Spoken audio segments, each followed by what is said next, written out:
Now we are going to introduce you Phase 10 product. It's called ATS bypass.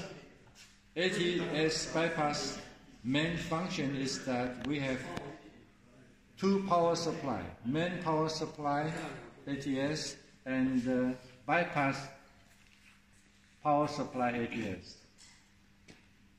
Assuming that we need to do maintenance work on the main ATS.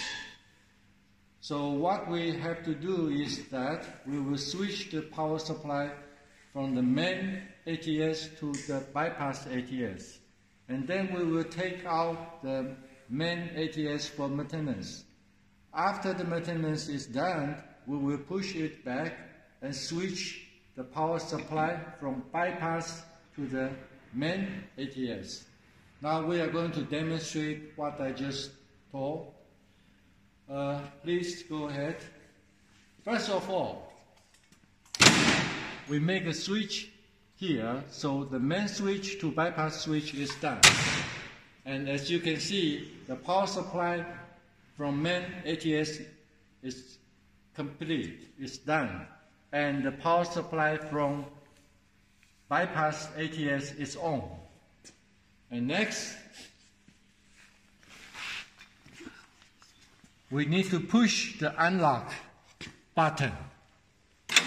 When you do that, you can see the unlock button will unlock this mechanism.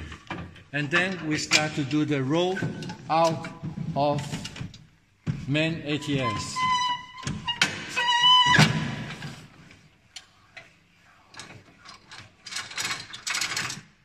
As you can see that the main ATS already come out, what you need to do is pull out and put on some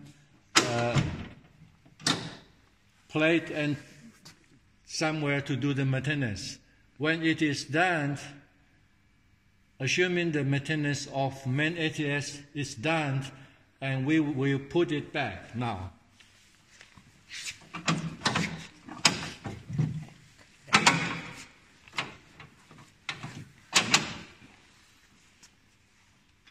Now, we will, before we roll it back, we will push the unlock button again. And you can hear the noise. And then we start to do this roll back.